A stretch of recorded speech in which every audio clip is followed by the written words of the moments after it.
Coach Robb, in the flesh, welcome to Australia. Thank you, man. It's great to be here. It's a little cold and a little wet, but it's nice. It is, yeah. It's a nice change from Florida. I wouldn't change it for the world. I teased both Ray and Michaela. I said, I will absolutely under no condition will I be complaining about the cold while we're here. We left, it was probably 35, 36 degrees. And it almost was awkward because we're packing sweatshirts. And I'm like, why are we packing these? We got off the plane, I'm like, thank goodness we packed these. Because we haven't been in anything but long sleeves and jeans since we got here. Yeah. So it's been good. Glad to be here. Thanks for having us come down to Albury. Oh, it's my pleasure. I don't think I'm accentuating the pronunciation correctly, so please forgive me for those that are listening. Very good. I try. So tell us a little bit about, I guess, what you're down here for with the camps. I just did the 3-day one with you, Matt Kembler. So from my perspective, it was really great to see. I've done lots of motocross schools. Yeah.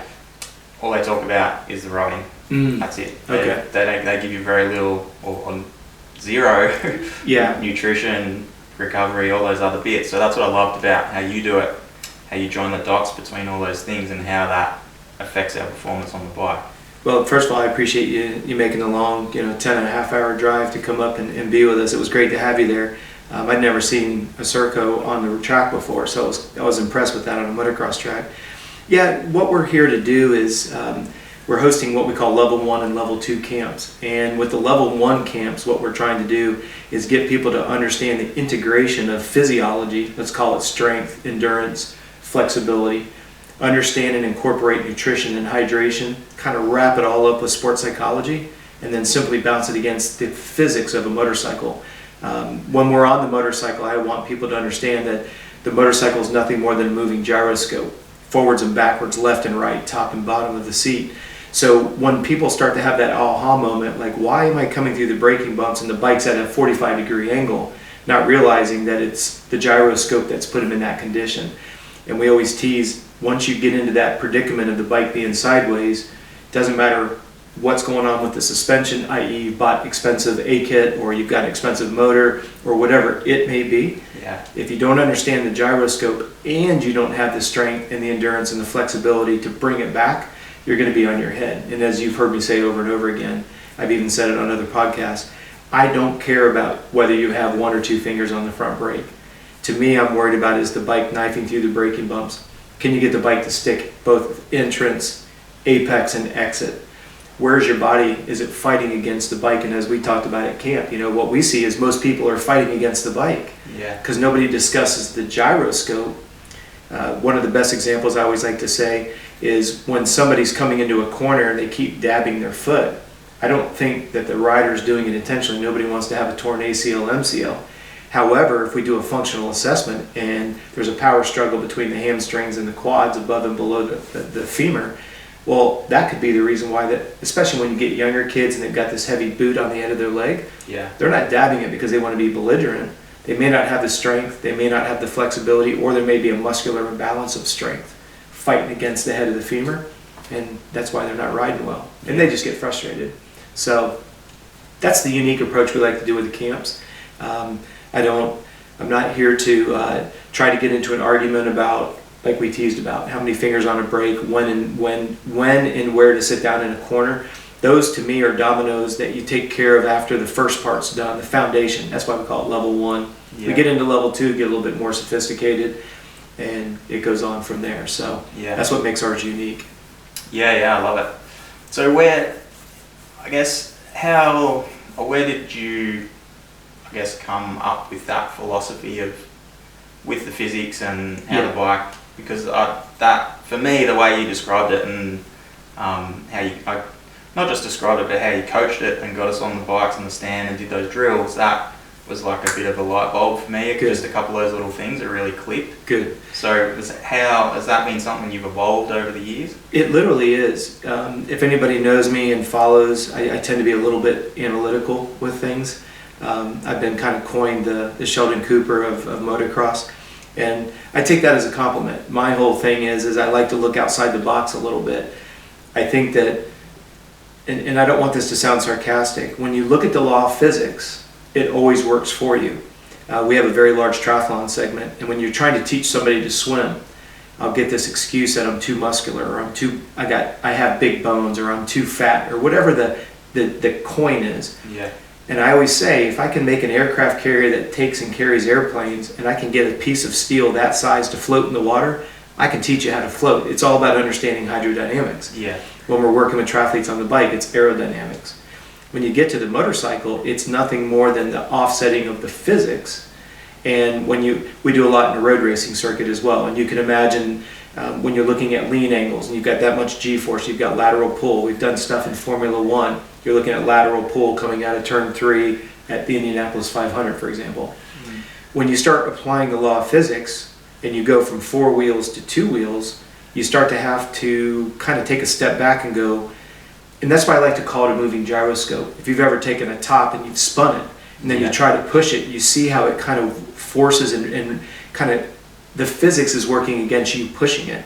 And that was the big epiphany for myself, is I'm like, you're trying to take something that's reacting to, let's call it a double jump, a set of braking bumps, a set of rollers. Well, if we understand that for every action, there's a reaction, and if I can get the body strong enough and in the right position, flexibility plays a big role, then when the bike does hit a braking bump, that kicker isn't going to have as much physics. I don't want that to sound crazy. The physics of a braking bump will have less of a negative reaction because the athlete sees it, he or she knows what to do to offset it before it hits. Mm. And that's what I love about physics. If you know what's coming and you can get ahead of it, then when it kicks, you're already in the right position. That's the example I gave. Hit a braking bump, the bike doesn't have input or it's not being squeezed low. The bike goes to a 45-degree angle. Well, you can't correct that with a throttle or a rear brake as we do when we go off a jump. Yeah. So we had to start looking at, well, what can we do? Anybody who's followed me for a long period of time, I want everything we do to be done in a proactive manner. Don't wait until you pop a muscle to start foam rolling. Yeah. Don't wait until you dehydrate to start working on nutrition or hydration. Unfortunately, it takes some people to get to that point. Yeah, and I'll be the first one to admit, I mean, I had to buy the t-shirt to finally realize it's important enough. Yeah.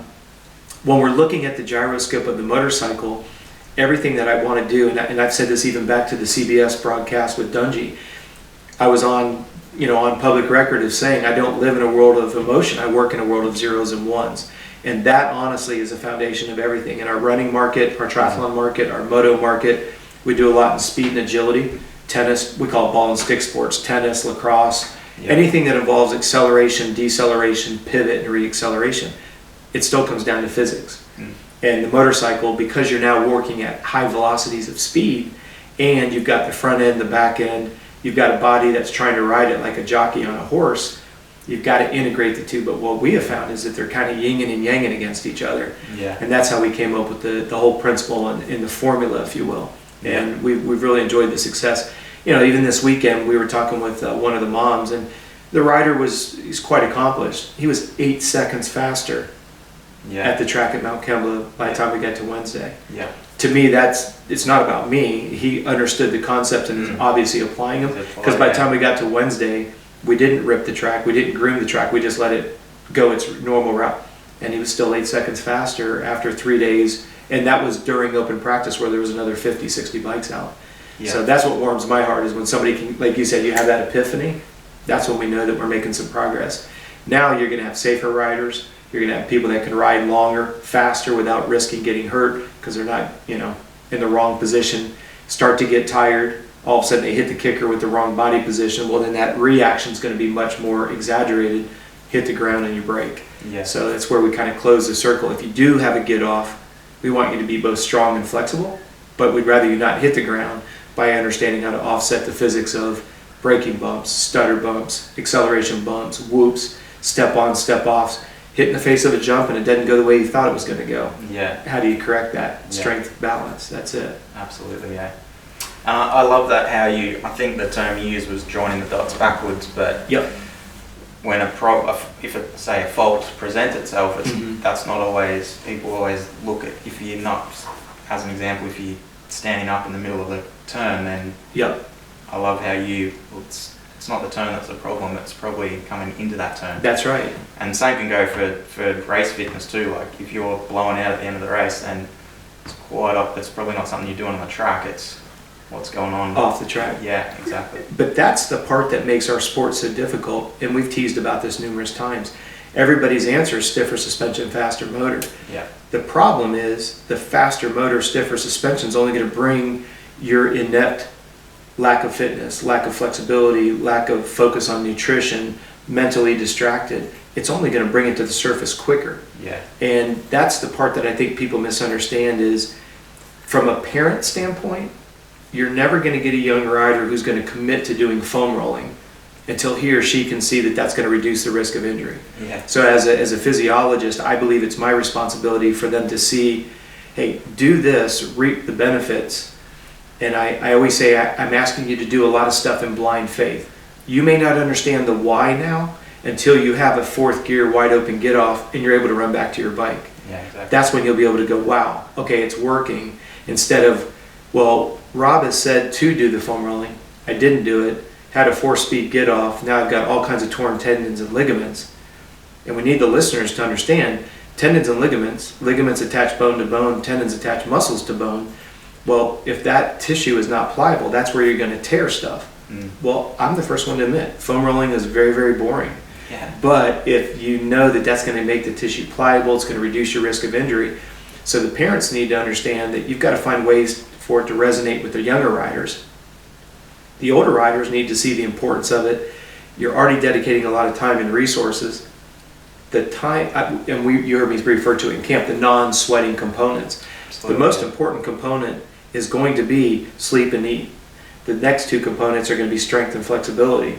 After that, you got to wrap it up with sports psychology in that order. But the problem is that requires some dedication and discipline. And ironically, because it doesn't hurt to focus, I mean, sometimes foam rolling with especially you with your rumble rollers, those rumble rollers can be a little bit uncomfortable. But for the most part, focusing on eating and sleeping is not going to be painful. It unfortunately just requires dedication and discipline. Getting to bed early enough, because we all know we have to wake up at a certain time, but we don't put ourselves to bed early enough to get the necessary amount of sleep. Yeah. And I understand you've got two little ones at home, you're running a business, you're doing a lot, but I don't want any of the listeners to ever take us as being condescending to them at all. But how long are you going to know what to do, see the importance of it, choose not to do it, until you're forced to recognize that you've got to do something? Probably the best example would be waiting to foam roll. Once your lower back goes into spasm and now you can't get on the motorcycle, now you're going to really dedicate yourself to taking an Epsom salt bath, getting a massage, doing a foam rolling. Yeah. Well, they've heard you talk about it. They've heard me talk about it. They've come to your gym. They may have even worked with you. You send them home and say, don't forget the foam roll, and they shake their head and say they'll do it. And then they report to you 2 days later for another gym session, and they kind of got a little gimp in their step. And you're like, what's wrong? Oh, the lower back's a little tight. Did you foam roll when I asked you to go home? No. All right, well, what do you want me to do for you? Nothing.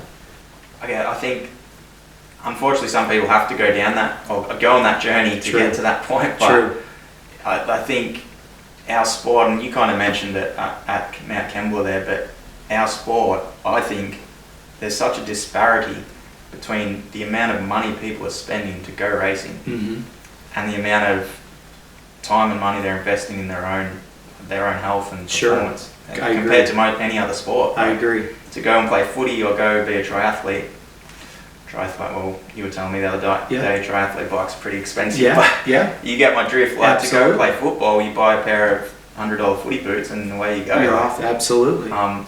We're spending, people would be spending $50K plus a year to go racing.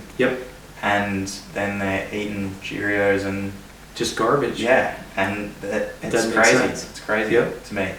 No, I'm right there with you. And when they understand, and this is where I feel that's why I appreciate your podcast and the time and the effort you put into it. If we can have 1 out of 100 people that something we say resonates with them, and they don't run down and spend an extra $4,000 on a set of suspension.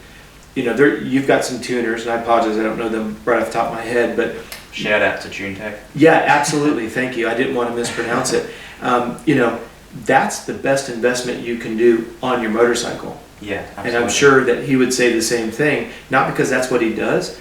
We can sit and argue all day long, But I believe that stock motors that come off the showroom floor are plenty of power for 90% of the people out there. Absolutely. Well, if that power is not working with you, so I can work on the strength, you can work on flexibility, I can work on nutrition, you work on the sports psychology, until they get a good suspension specialist that can distribute that power in the moving person to the rear wheel without it, reacting and fighting them.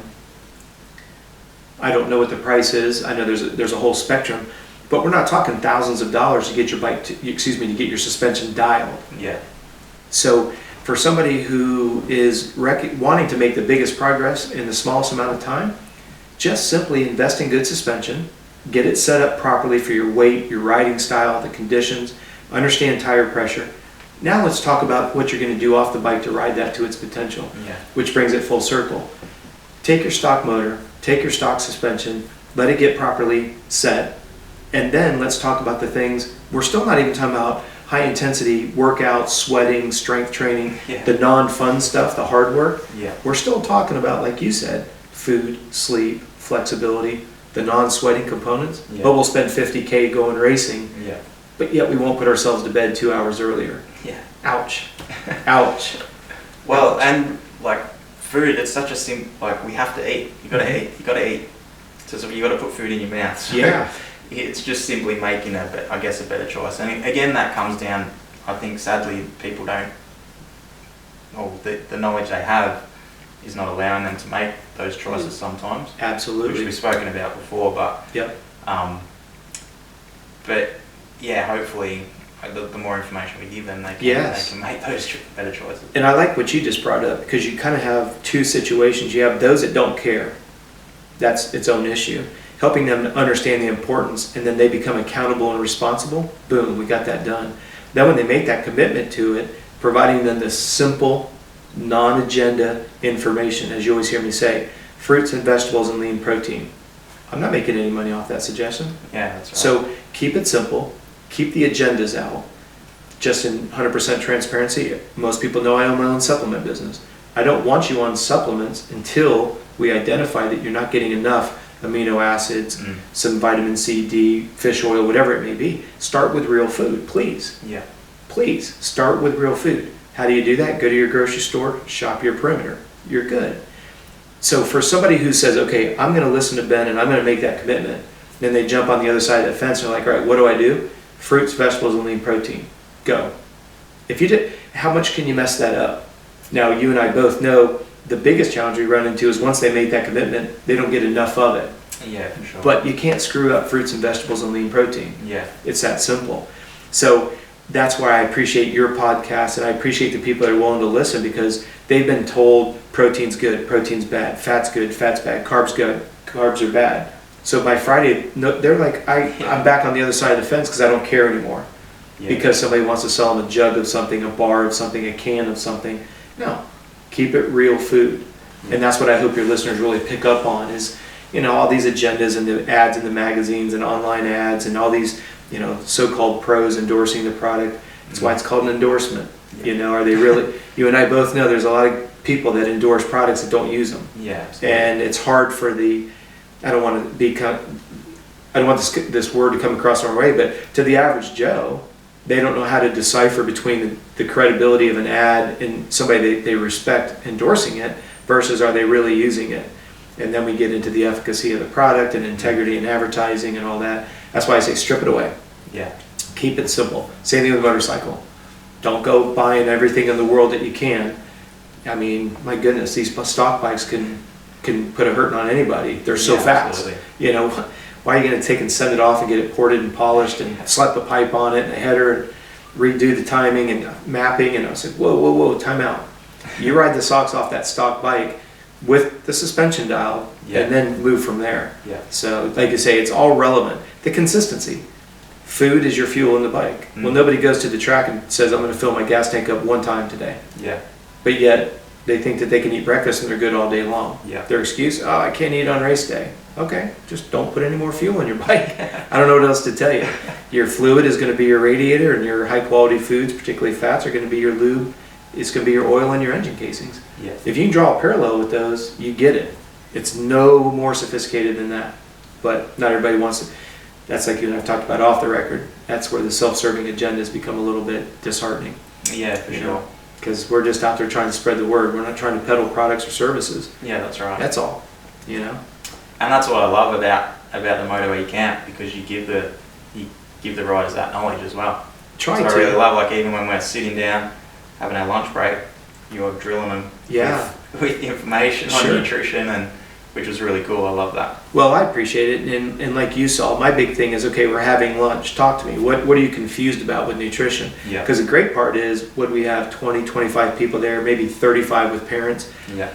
They're all going to hear it differently. So when you have your wife and yourself there, and your little rider is there, you're going to hear it 3 completely different ways. But at the end of the day, if there's a little bit of overlap, that gray area where it overlaps, that you heard it one way, she heard it this way, that's going to be the sweet spot. Yeah. And if the family goes away and has a little bit more knowledge on the truth about amino acids repairing muscle, the importance of protein supporting the immune system, whatever it is, and then you heard some of the questions, which were great. Yeah. Stuff that goes out in left field because a local gym guy down the street is trying to advocate this, or somebody who's in a multi-level marketing is trying to push that, and they've got all this, I love all the quote-unquote backup documentation to justify the need for the product. Yeah. Really? So that's why I appreciate what you're saying there. It's when we look at lunch, that's why you saw in the itinerary that we sent out, I specifically say, please don't go on your best behavior. Yeah. Bring to the racetrack what you normally eat, and let's talk about it. Yeah. It's not about you, bad, did a bad thing. If you don't know, you don't know. Exactly. But when you leave and you do know, then you're empowered with that. Yeah, absolutely. Yeah. You're empowered with the right info. Yeah. I think that's what I tell everyone I work with too. Like, there's no right or wrong. There's no good or bad. Mm-hmm. They are simply making, like I said before, they don't have that knowledge, so they're just making decisions based on the skills, knowledge, and experience they have up until that point. That's right. And that's what I love about the MotoE camp. You're giving them that skills, knowledge, and experience, and like you just said, then it's in their court. The ball's in their court. Then that's the goal. They've got to make that choice. Just like I said, the first 5 minutes of the camp. Every single thing you do, you should be able to tell me why you're doing it. Yeah. I don't care if it's choosing a certain type of boot, certain color of gear, why your bike is set up or configured, why you're eating this and why you're drinking that. If you understand the why behind it, it's like you and I said, when we look at why you can't get through the braking bumps, I have a responsibility as a physiologist and somebody who likes to research the physics of racing motorcycles. I have a responsibility to give that information. But I can sit and tell you why it's happening. Now I want to give you the tools that you can fix. I don't want to talk in circles. If I can show you that the proper biomechanics on the motorcycle is going to help you get through braking bumps, I then have a moral responsibility to show you the strength and the flexibility necessary to get you into that position, so that you can then offset what we know is coming. That's why I was saying, if I can get, and we talked about this at camp, if I can get somebody to look at a braking bump and go back 20 meters, that's your frustration. Okay, so freeze time when that rider hits that spot. Yeah. Does he or she have the flexibility and the strength? If they do, let the camera continue to roll. He or she can hit it. Are they dragging the rear brake so the suspension's got input so the bike doesn't unload? It's going to come off the ground sometimes. We get that. But are you in a position, i.e. you're not in front of the pegs and now you're overweighting the front end. Now you hit a kicker with the rear end because you're not centered on the bike. Of course it's going to unload. It's physics.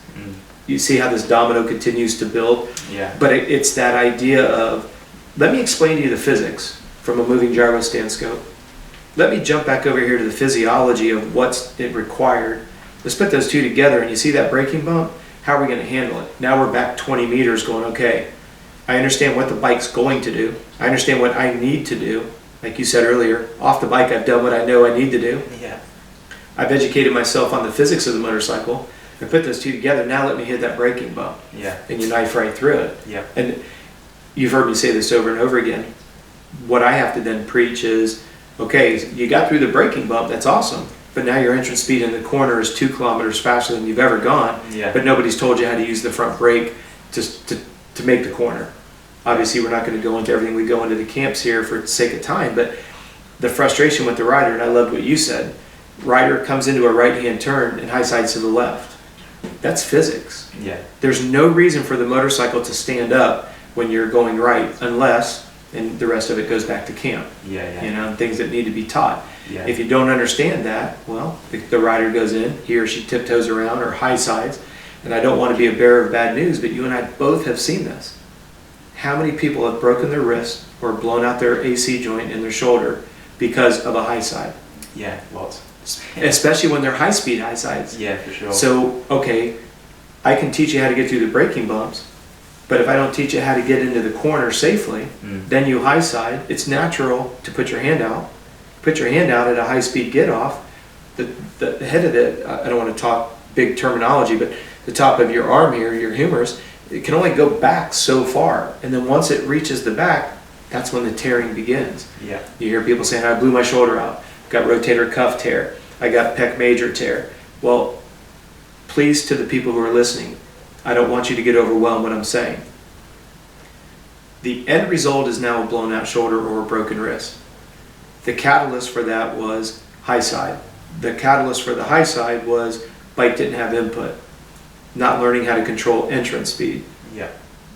All because somebody taught you how, even if you just use what we talked about today. Okay, so you know how to get through the braking bump, but nobody taught you how to handle the speed that you created, so now you create a new problem. That's why we say it in the camp all the time. We always need to teach dominoes backwards. Yeah. So for example, you'll notice when we started the camp, what did we start with? How to turn the motorcycle. Why?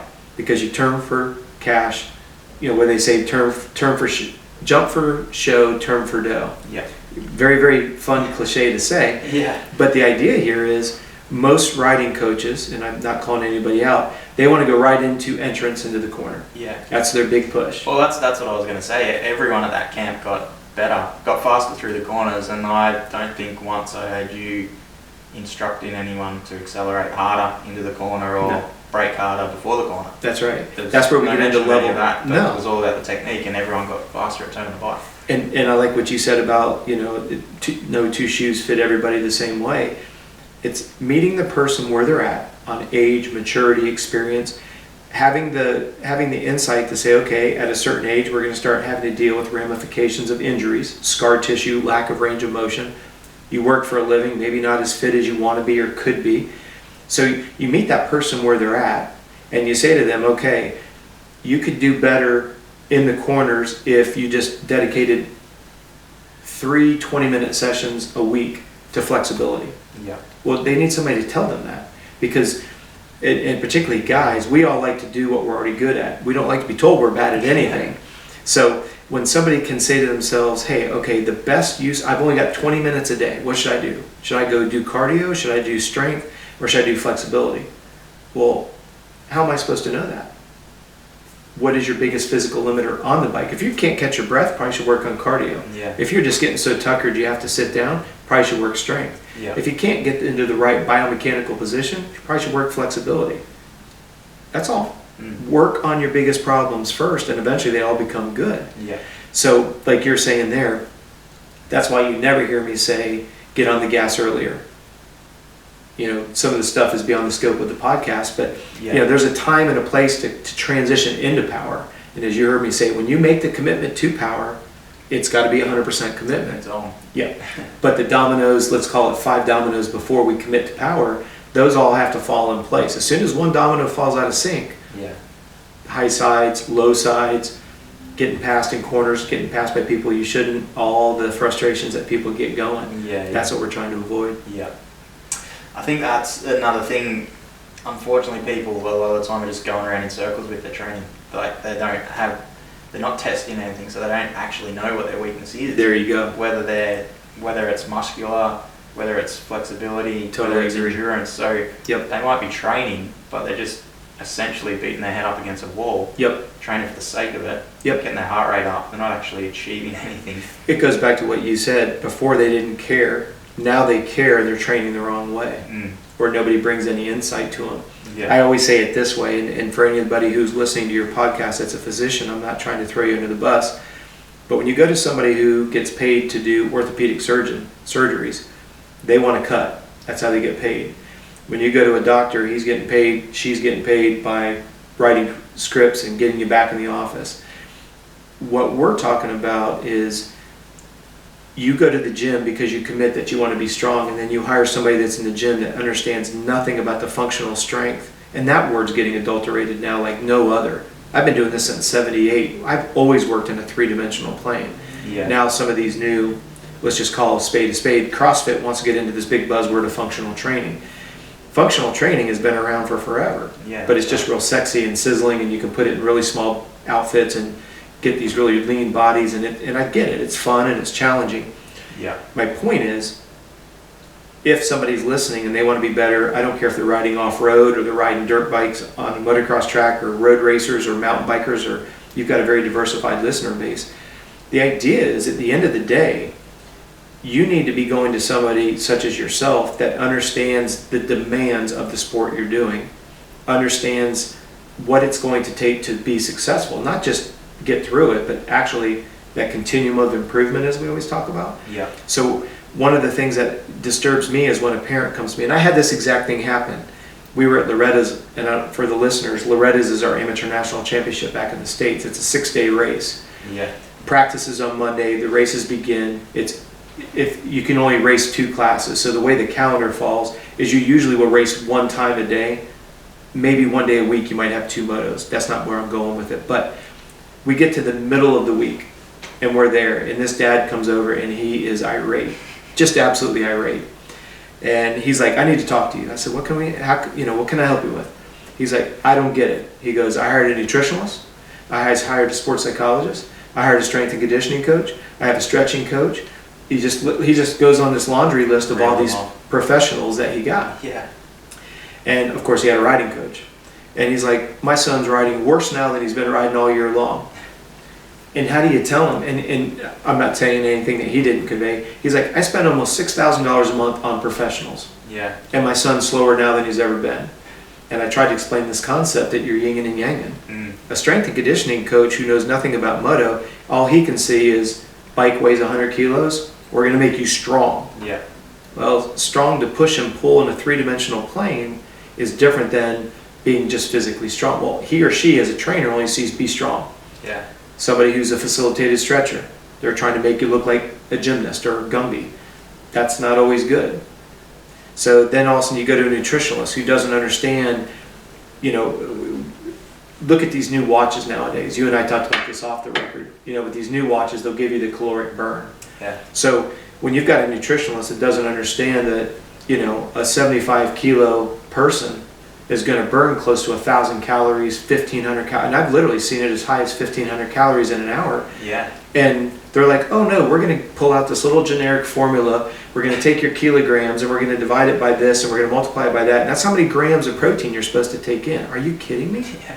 So you can imagine this dad's frustration. Yeah. The kid, and I'm going to, because it's in line with what we're talking about here today. Yeah. This dad went to such extent, he said, look, I was told exactly how much to eat, what to drink, when to drink it, and my son literally has diarrhea, cramping, and he can't finish the moto strong.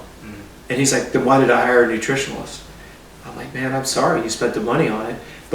And this is not to disrespect any nutritionalist. You could have nutritionalists that are listening that are dialed. Yeah, my that's point right. to the listener is find that good dialed nutritionalist, Exactly. not a textbook Ted over in the corner that sits with a calculator and says, eat this many grams. Yeah.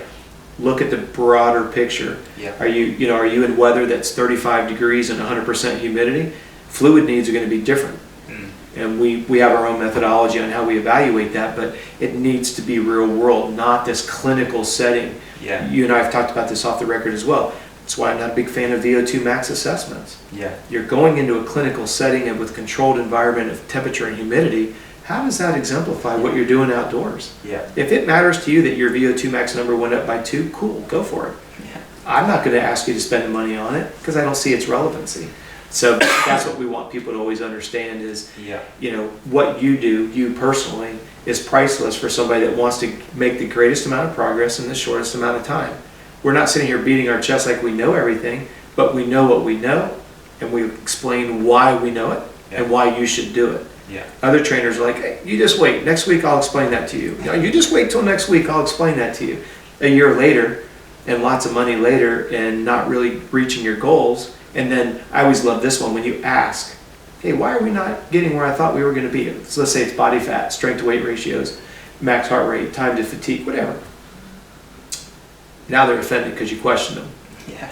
I'm not saying I'm the best trainer in the world, but I love when someone asks questions, and I always say, absolutely. I'll tell you what to do. Yeah. And when we have our weekly calls, if you want to do a deep dive, we'll go there. Yeah. Some people are like, I don't care. You've got 35 years of experience. I don't need to go to school. That's why I'm paying you. Yeah. Get it. But those that are analytical and want to know, but even the ones that say, I pay you just to tell me what to do, Yeah. I always feel a responsibility for them to understand just below the surface, the why behind it. We don't need to get into the blood chemistry. We don't need to get into the stretch reflex. We don't need to get into all of that unless you want to. But every one of my clients knows that tomorrow's workouts is a block that fits into a 7-day cycle. Yeah. And that 7-day cycle fits into a 6 to an 8 week block. And that 6 to 8 week block fits into their overall annual goals. Yeah. I love it when a client says, why are we doing this? Even when we send our schedules, we try to be very specific. Workout description. Here's why you're doing it. Yeah. Because if they know why, they're more confident, they're focused, as you said earlier, they end up ending the week a little bit fitter and faster. Yeah. I don't see where that's a hard formula. If the person's willing to be accountable and responsible. Yeah, so absolutely. That's the key. Yeah, every session got a purpose. Every session has to have a purpose. And sometimes the session is to do nothing at all. Yeah. But do you understand why? Yeah. You know, there's where it takes the two ends of the book. You know, an LT workout, lactate threshold workout, or a total rest day. Yep. Do you, the listener to the podcast right now, do you understand why you're doing that? And someone like yourself explaining blood chemistry and reestablishing cytochrome C and creatine in the blood, et cetera, et cetera. If the client understands the purpose of it, Yeah. because I know I've been there, rest days, that's for Sally's. Yeah. That's for the weak guys. Those are the non-committed guys. Until I got literally overtrained, and I was at the Olympic Training Center, and it was a Belgium cycling coach. He says, what are you doing? Where's your rest day? I go, I don't rest. That's for guys who don't want to win. And he goes, no, that's where you're making a mistake. Yeah. But like you said, we've all been there and bought the t-shirt. So I don't want the listeners thinking we're sitting up on our high horses. Yeah. A lot of what I've been through, I don't want others to go through it. Yeah. And as I've said another podcast, when I was trying to find the information, there wasn't Google. You know, we were at the library trying to find any book or resource we could. And think about it, you're at the limitation of what resources the library had on nutrition, strength, sports psychology, and all that. Now these individuals have so much info. Exactly. It's almost gone the other direction, like who to trust, what's true, Yeah, what's you're right. not. So it's tough. I respect the listeners. Yeah. In a dilemma, for sure. Yeah, for sure. And again, that's the purpose of doing the podcast. That's right. And thank you for listening, for everybody who's been with us this far. But you're exactly right. Like it is, and I was thinking that the other day. Like it's almost so easy for people now. Mm-hmm. Like in terms of, like I did a workout on my spin trainer this morning whilst I was watching a YouTube video on the metabolism of lactate. Like, Cool. Yeah. Like it's so easy to get information and knowledge these days. Yep. But like you say, it's almost to the point where it's too much and people are confused and. Well, they're So- overwhelmed. Yeah. You know, when you look at, like we do a lot with sports psychology, and the thing that we find with people is, like, for example, we do some consulting with new entrepreneurs. I'm a big fan of trying to encourage people to start their own businesses. And one of the things, especially with social media being as big as it is, you know, if you're running your business and you just happen to glance at the social media and somebody's, you know, DM'd you, well, now your brain's thinking, okay, I've got that DM I got to respond to, but you didn't give yourself enough time. You're just kind of hitting it on the fly. Yeah. But you don't realize now your brain's kind of distracted. It's like, okay, I got to get to that DM. Yeah. You sit down to your emails and you're like, oh man, I've got 11 emails I need to respond to. But you've got 6 minutes before you got to be with your client. So now you're sitting out there with your client thinking about your 6 emails and your 5 DMs that you didn't get to. Yeah. And the brain just starts to get overwhelmed. It's literally information overload, because when we're teaching entrepreneurs how to time manage, you can't manage time, you can only manage yourself. Yeah. But if you block out 1 hour to do emails and you're in that moment, you'll pound out, I don't know the exact number, 5-6 times the volume, because you're not checking your email. Oh, I got to check a DM. Oh, I got to go to my email. Your brain's just like a disco ball. It's all over the place. And that's how I feel people are when they go to Google. They want it, all right, they're going to cross that line. I don't care, and now I do care. So then they jump into this worldwide web of information, and then it becomes, there's so much information, they jump back on the other side of the fence and go, because the body doesn't like, the brain can't process that much information. Yeah. This is an actual definition. The definition of insanity is letting too much of reality in. We don't realize that our brain has a filter and a capacity. And when we get past it, you have 2 little ones. You know how fatigue settles in with you and Bond, and then low blood sugar, and you're hungry, and you still have a 5-hour drive ahead of you to get you back from your parents' house, and it just, same example, just put it up on steroids. Yeah. If the brain is getting so much information, and like you said, it started as, how should I stretch? Let's just start with that. And you go and you Google that, there's a million, literally, I love Google because it'll tell you there's 1,033,000 finds in 1 nanosecond.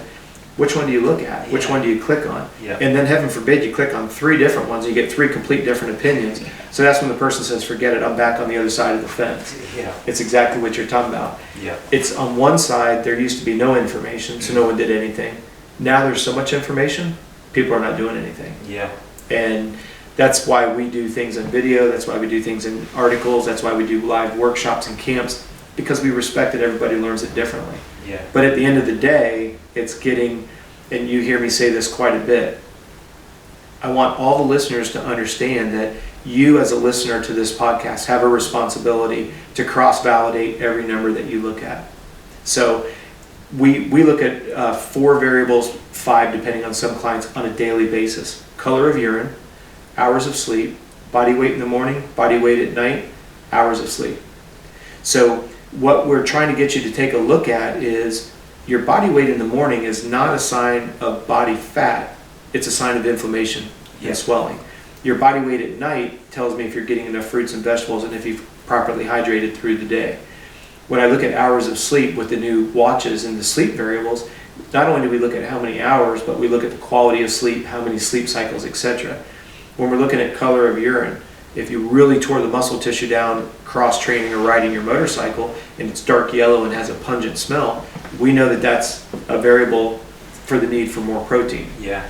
For somebody to come in and say, Ben, you need more protein. Okay, based on what grounds? Yeah. Is it performance related? Is it because you keep getting sick every other week and we know your immune system is jeopardized? Always ask why and cross-validate. I'll have people that are like, oh my goodness, I'm freaking out. You know, I'm 2 pounds heavier this morning. Yeah. Well, if you just did 10 by 500 meters or 1,000 meters on the rower and you really, really pushed it, because that was the focus of the workout, was to push the LT, lactate threshold, we expect to see that inflammation and swelling. You as a performance coach, you tell them that that's going to happen. They don't freak out when they see it be a kilo heavier in the morning. Yeah. They know why. If their body weight is down at the end of the day, we know, hey, you may be sweating more than you realize. Start looking at your sweat rate. Don't use the number as just an exclusive number. Yeah. Look below the surface. Any of those 5 are always an easy example. Yeah, always. For sure. And resting heart rate's the other one. Yes, I'm sorry, is that the one that I dropped? I think I said sleep twice, didn't I? Yeah, resting, thank you. Resting heart rate is the other variable. Yeah. Because the body's heart rate will tell you if it's under stress. Yeah. Whatever you want to put stress in, food, sleep, family, relationships, finance, etc., etc. Yeah. Thank you for clarifying that. Yeah, it's that balancing act that we think that we can kind of push through. I was talking to a guy yesterday, he's like, yeah, I pushed through the fatigue yesterday. I'm like saying, I said to him, that's like saying you're going to push through a motor that's overheating. You're just going to push through it. Yeah. What do you think's going to come on the other side of it? Yeah. And we were talking about heat stroke. He's training in weather that's about 35 degrees consistently, and he's struggling. Yeah. So, and he's like, I'm going to push through the heat. Wrong approach. Yeah, you don't push through the heat. Not for long. No. Just like your motorcycle will eventually lock up. Absolutely. Yeah. Unfortunately, as a human, it's not as easy to rebuild. The price is a little bit more expensive. You're in trouble. That's exactly right. At a lot of different levels, for sure. No, that's good. So, how have you found the caliber of riders over here, like compared to the States? Obviously, the States is like the benchmark for people. They want to take their racing to the next level. Yeah. That's a big goal for people, whether it be off-road, GNCC racing, sure, or AMA. What do you think the caliber of riders is like in Australia that you've seen so far? You know, I've been asked that a lot since I've been here, and I'm not sure why the Australian market feels that there's such a disparity. I wouldn't put you guys off, but a slight tick. Yeah. And I think the tick is off only because you can go into the Cairo, Georgia area, and literally in a 20 kilometer radius, you can throw a blanket over 11 facilities. Yeah, right. You guys are 11,000 kilometers from one another before you find another facility. Yeah. And I think it's one of those, you as a country look back at the States and go, everybody's so good.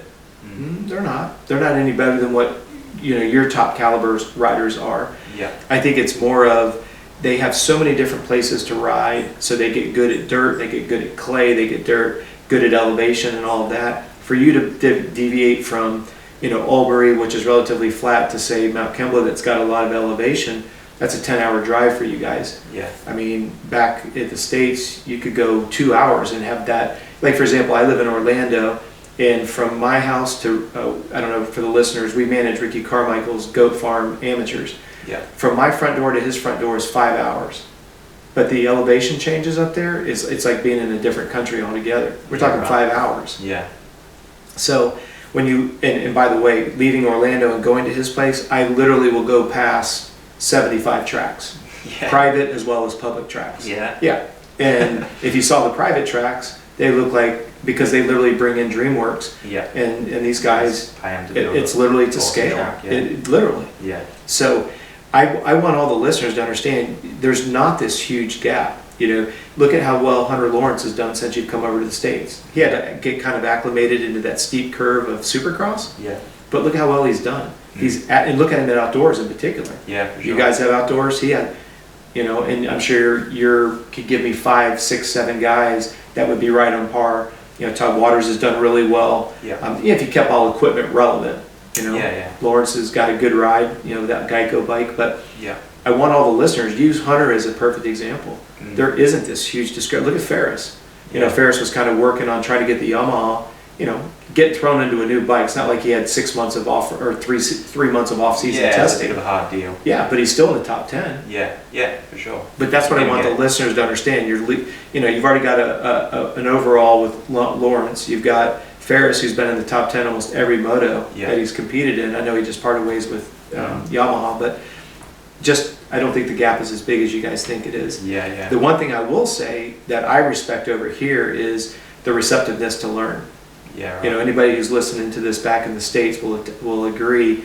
Most, particularly young riders, they think they know everything already because they've had 16 trainers and 44 mentors and all this by the time they're 11. There was an article on Racer X today. Dan Bentley from Factory Honda resigned, and one of his exact comments was, "These riders have too many people in their corner." His exact comment was, and you can read the quote, he's like, they've now got trainers, and they now have financial advisors, and they got all these man friends, and so before it used to be mechanic, rider, and a team manager. Yeah. Now you have 17 people underneath the awning, and everybody's got an opinion, and everybody thinks they're right, and then you get all this animosity and dissension that starts to get, and that's what Dan, his exact words were, the reason why he's stepping away from the sport is because of that. And he's been verbal about it, and he's been perceived the wrong way. Yeah. That's the head guy at Honda. He's like, I'm out. Yeah. I'm done fighting the uphill battle. That's what we're dealing with in the States. Yeah. Every ex-pro is now a physiologist. Yeah. Every ex-pro is now a nutritionalist. Every ex-pro is a psychologist. And I've said this on several podcasts as well. I read my 250F manual. There's not a factory team that should hire me. Yeah. But yet, because I wore a certain color of gear or I was pitted out of a certain rig, now I know everything about physiology. Yeah. I have a problem with that. Yeah. And I'm very vocal about it. Any ex-pro that wants to come in here and wants to have a legitimate, educated conversation about lactate threshold, stretch reflex, how the left and the right brain works, how a motorcycle's gyroscope works. Yeah. Never met a pro that could talk to me about it. Yeah. And I've got some great friends, Jeff Stanton. I mean, some of the guys I've admired for years. I've had great conversations with RC. Yeah. My point is, those guys, they can do it. Being able to convey it. Ricky's probably one of the best. Jeff is very good at it as well. Yeah. Jeff Emming's a good guy at it as well.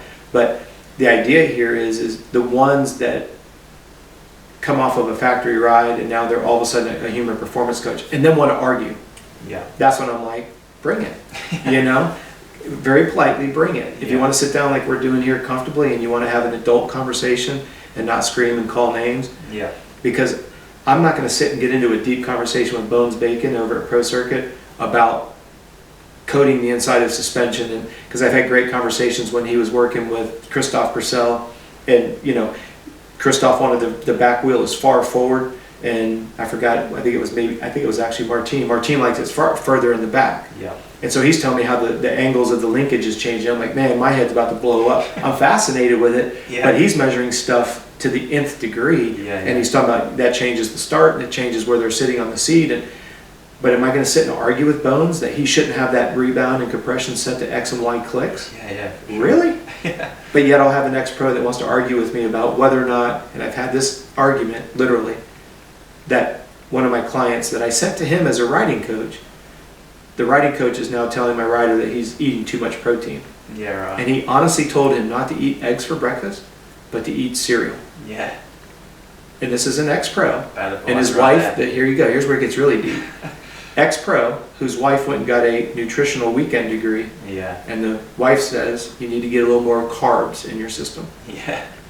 Well, let's talk about glycemic index. Yeah. And you're just like, huh? What's glycemic index? Well, you just told the kid to eat cereal, which, by the way, it has to be with skim milk. So a little bit more sugar. You don't want that fat in there. Exactly, because fat's the enemy. Yeah. Instead of talking about, anyway, I could go about this. It's just a huge bone of contention. So I like what you're saying there. You know, it's a slippery slope. And what about, like, I know Mount Kembla as a facility was awesome, and I know you mentioned that if you could have that back where you were, you'd be wrapped. So it's unbelievable. How have you found, I guess, the caliber of the tracks, especially Mount Kembla? Like, it was pretty. Yeah, the tracks have been unbelievable. You know, we've seen pictures of, and I apologize for the listeners because I'm still learning the enunciations a little bit better. But, you know, looking at the videos of Nara and looking at Cessnock and stuff like that, they look great. But then you look, there's always a good guy behind it. Yeah. You know, JD over at Mount Kembla is doing a great job. Yeah. Yeah, Tyson has taken over at, you know, Nara and stuff. There's just a lot of good guys that are behind it that understand that there's a maintenance of the dirt. No disrespect to anybody in the States that's listening to this, but we don't have the same attention to detail. Yeah. We just don't. We'll drag a dozer over it, it looks nice and smooth, and then as soon as 4 bikes go through it, you realize it just plumes out, and what's below it is still, it's not been ripped, it's not been moist, it's not been really done the right way. We have a couple tracks in Florida in particular that are, you know, they're clay-based or quarry-based, and if the maintenance of the water and it doesn't get ripped properly, it becomes concrete. Yeah. And the longer you let it go, the longer it takes to get it back. Yeah. I haven't seen anything like that here. Yeah. And, you know, the props to the guys at Mount Kembla, you know, the tracks that we're using here, you know, they look phenomenal. Even with a lot of rain that we've gotten, they know how to get them tilled and prepped properly, or seal them if we know we're going to get a lot of water. Yeah. Not that they don't do it there, but usually at the States, unless it's a pro national, they're not going to seal the track. Yeah. You know, they're not going to go to that extent. It's just kind of, we're going to just let it happen, and you guys will race whatever it is. Yeah. Yeah. So, you know, when you go back to your original question, the riders, the gap isn't as big as people think, and the tracks over here are just as incredibly technical. I mean, your Mount Kembla reminds me a lot of Millville. Yeah, a lot like Millville. That's the first time I've ridden there, but it was awesome. I loved it. Unbelievable. The elevation. Coming from off-road, so I love hills. Sure. Yeah. And it was technical in parts with the drop-offs, and I really liked it. Yeah, you guys have done a great job over here, and that's what I hope the listeners understanding is, you know, our tracks are not that much better. Our riders are not that much better. It's kind of that perception's reality thing, and that's where TV can really distort it. Yeah. I have no reason to blow smoke up at any of the listeners' tail ends. You know, all the riders, even the little 65 riders, you know, they're aggressive, they're good listeners. Yeah. And that's the thing that attracts me to the Australian market so much, is the receptiveness to learn.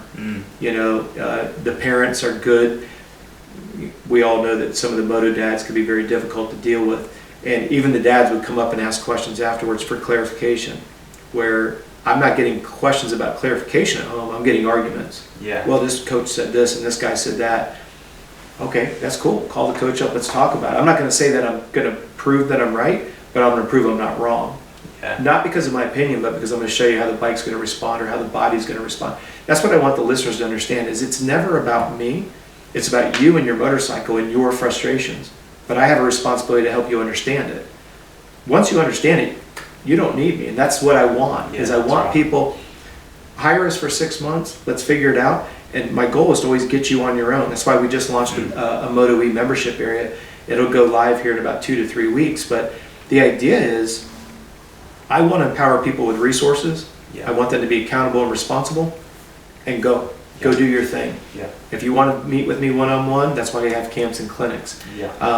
I'm not the kind of person that wants to keep people just dangling on. And I have said on public knowledge or public record, I do have clients I've had for 12, 15 years. But that's because their personal goals change. I have one guy that's gone from moto to triathlon to mountain biking. Now he wants to go back to Loretta's this year. Still wants to mountain bike race. Still wants to do triathlons. Well, we have a triathlon division, so that was a 2-year build-up.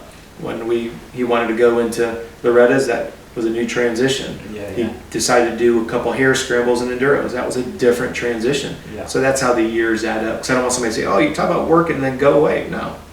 If your goals change, and you got to remember, most of what I'm trying to do is when I've got a one-on-one client, I'm trying to get you to understand the theories and the concepts as it applies to you where you're at.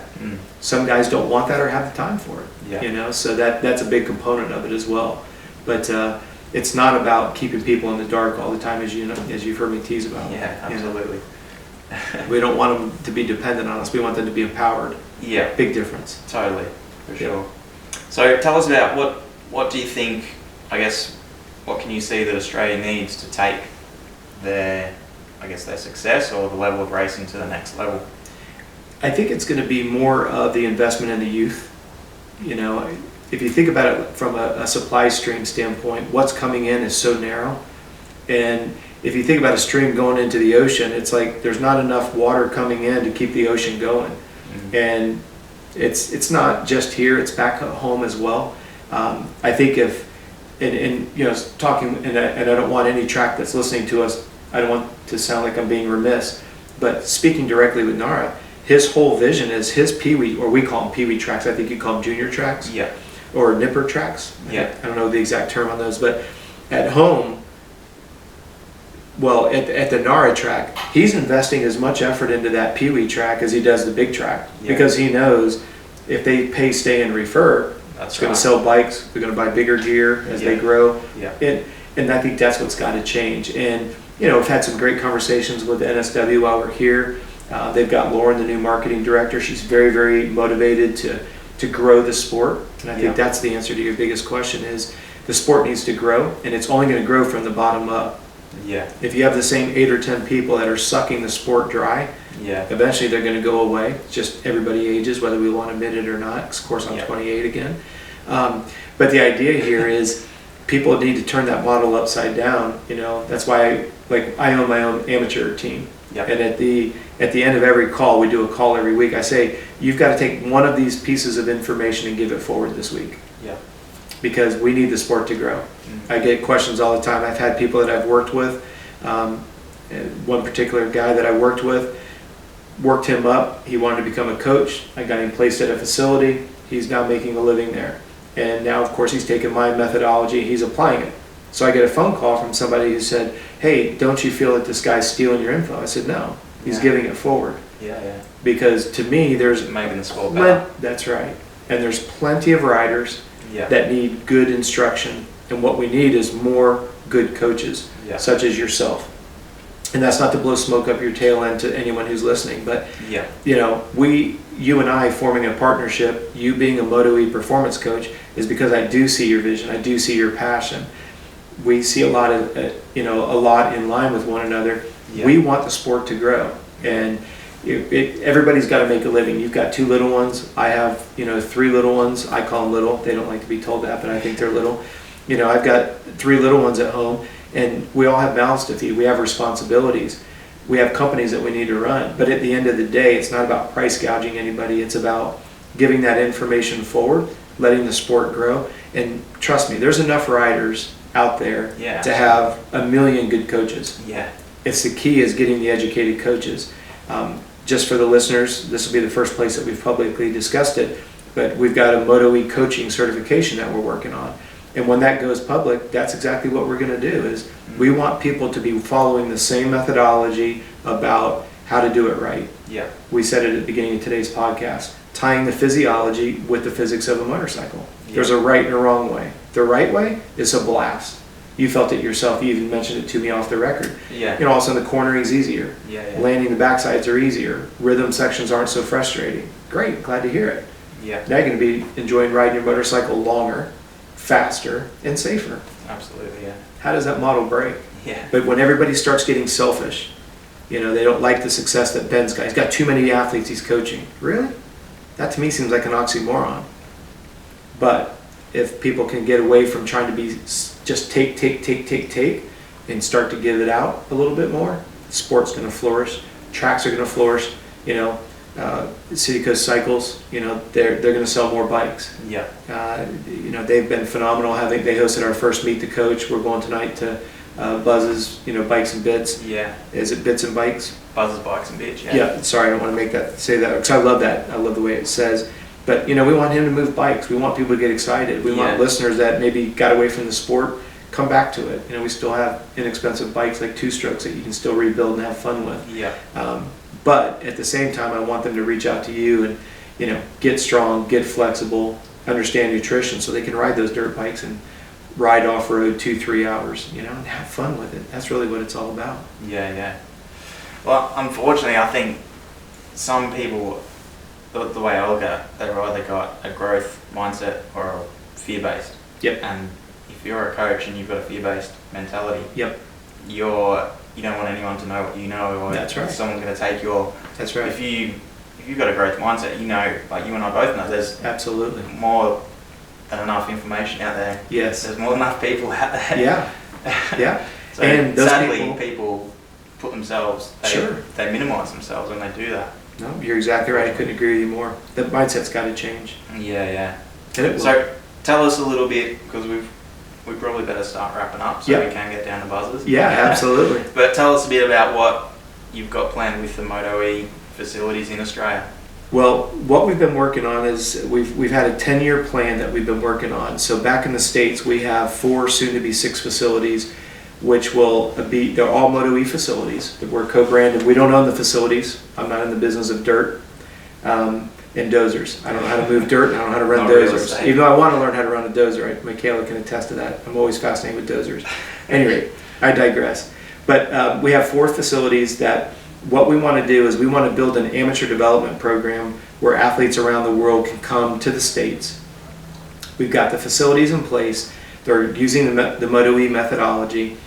And what we want to do is, particularly for the kids that are on 85s or 125s, what we want to do is give them a landing place where they can come over and race Mini-O's, Daytona, Freestone, Mammoth, do the qualifiers for Loretta's, and go experience the big show. Yeah. Unfortunately, it's so daunting for people on the other side of the ocean because they're like, where do I start? And I've been hit up so many times on that. So it started about 15 years ago, kind of bounced it around, and then we started making it a business segment that we wanted. So that's why I say the last 10 years we've really been working on it.